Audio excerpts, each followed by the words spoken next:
alright, alright. I know you're still here, yeah. I know you're still near, still care. The last time I saw your face before you met God's grace. Since the day that you left, it's always been hard days, hard nights, still the same, still the struggle, still.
C'est la plus belle plage que j'ai vue au Costa Rica pour longtemps.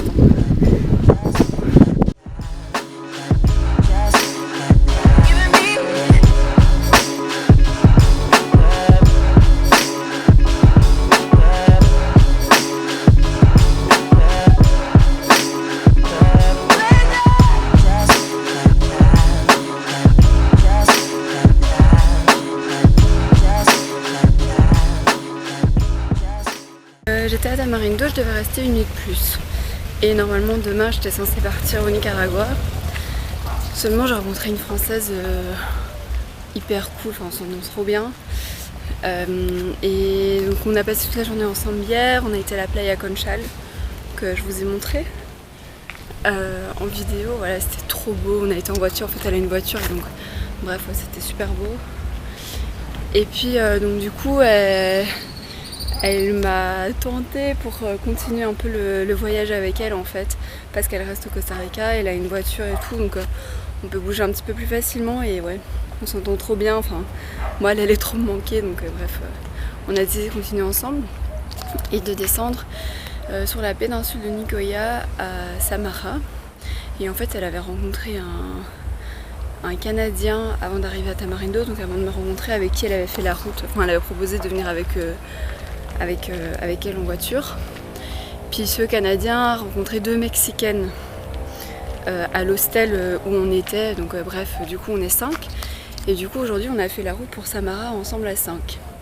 On est arrivé à Samara, donc voilà, c'est un chouette petit village et tout. Seulement quand on a cherché un hostel, nous on a pris nos sacs avec nous, enfin je veux dire on est sorti de la voiture était juste à côté de l'hostel. Et puis après, la Mexicaine, enfin une des 2 Mexicaines et le Canadien, ils ont laissé leur sac à l'intérieur de la voiture. Et quand on est revenu, bon ils avaient plus de place dans l'hostel. Et quand on est revenu, en fait, elle s'est rendue compte que le sac était parti et le Canadien aussi s'est rendu compte que son sac était parti. Et en fait, donc les flics sont arrivés, etc. Et puis en fait, ils ont forcé parce qu'on avait fermé la voiture. Puis ouais, on avait bien fermé avec la voiture. En fait, ils ont forcé avec un espèce de petits crochets au niveau passager, à mon niveau. Donc bref, j'ai bien fait de prendre mon sac avec moi parce que moi j'ai mon passeport, ma carte de crédit. Du coup bah, ils n'ont plus rien. Les 3 passeports, enfin les passeports des 2 Mexicaines. Les passeports des 2 Mexicaines, bah, basta. Les passeports du Canadien, basta aussi. Il se les fait voler quoi. Et donc du coup là... ouais, la Mexicaine elle avait aussi genre 3 caméras, son téléphone, tout ça, donc voilà. Du coup maintenant elle pète un peu les plombs, elle fait le tour de tout le village, on est en train de l'attendre depuis 1 heure. Alors que, enfin bref, je la comprends, hein, je ferais pareil, mais ça sert un peu à rien. Mais enfin bon, on va voir et puis j'essaierai de vous en dire plus. Donc du coup, je continue mon voyage au Costa Rica un petit peu plus longtemps que prévu.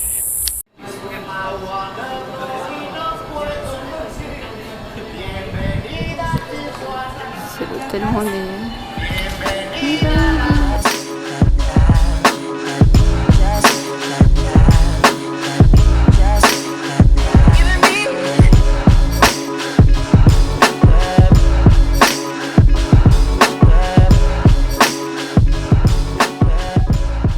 Voilà, je retrouve aujourd'hui, on est le 6 février, je pense.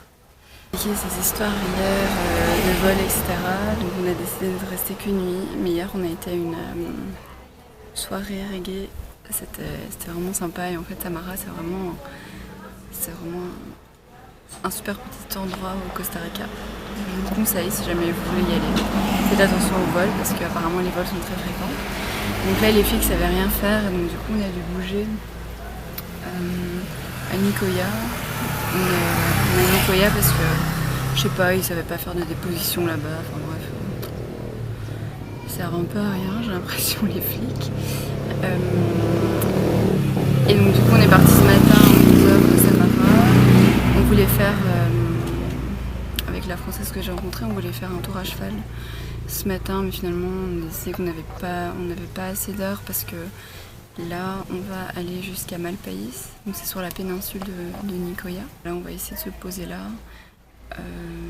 mais seulement on a 3 heures de route, je pense, pour aller jusque là-bas, donc ça va être un peu long. Et donc là, je les attends dans la voiture, et ils sont à la police, ils vont faire leur déposition,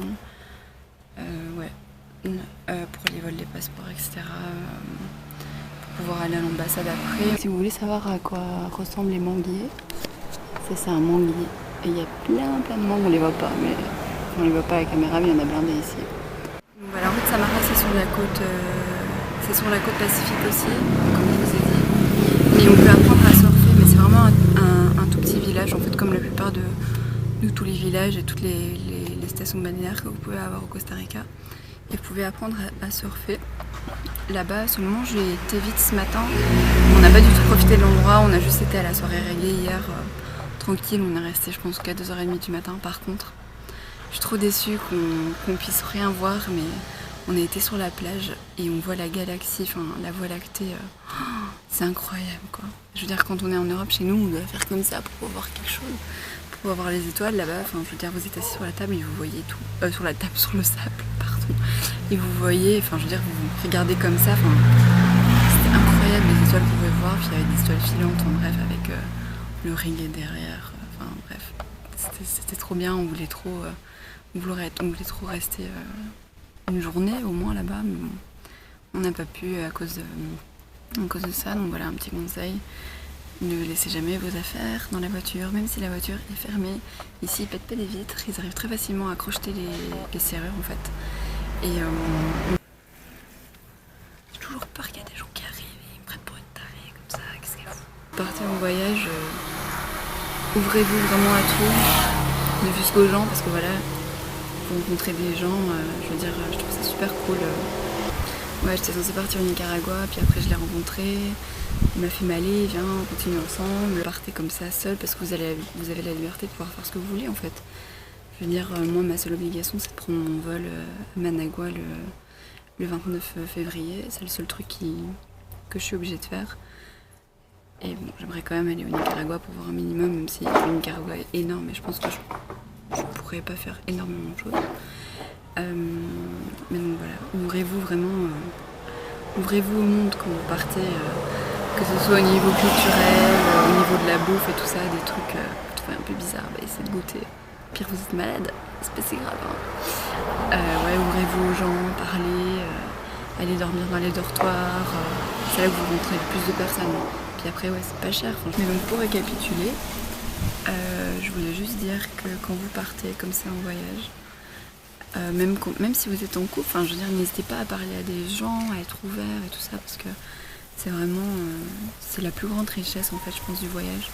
Parce que ouais, je découvre plein d'endroits, c'est magnifique, je me sens trop bien, j'arrive à, je sais pas, et quand vous parlez à des gens, quand vous échangez, en fait, c'est vraiment, je pense, la plus grosse richesse du voyage, de pouvoir échanger, découvrir d'autres personnes et tout. Enfin, je veux dire, je trouve ça trop cool, quoi. Je trouve ça cool. Je me suis dit, bon, on s'est rencontrés comme ça par hasard, on s'entend super bien, tic-tac, elle me propose continue. Ouais, allez, je continue, on y va, j'ai qu'une vie, c'est pas grave si je fais 15 jours au Costa Rica, au Nicaragua au lieu de 23.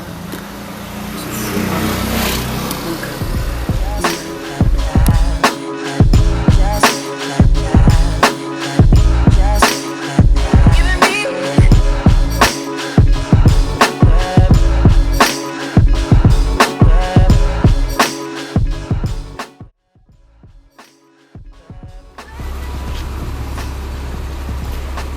on va déposer les Mexicaines ici.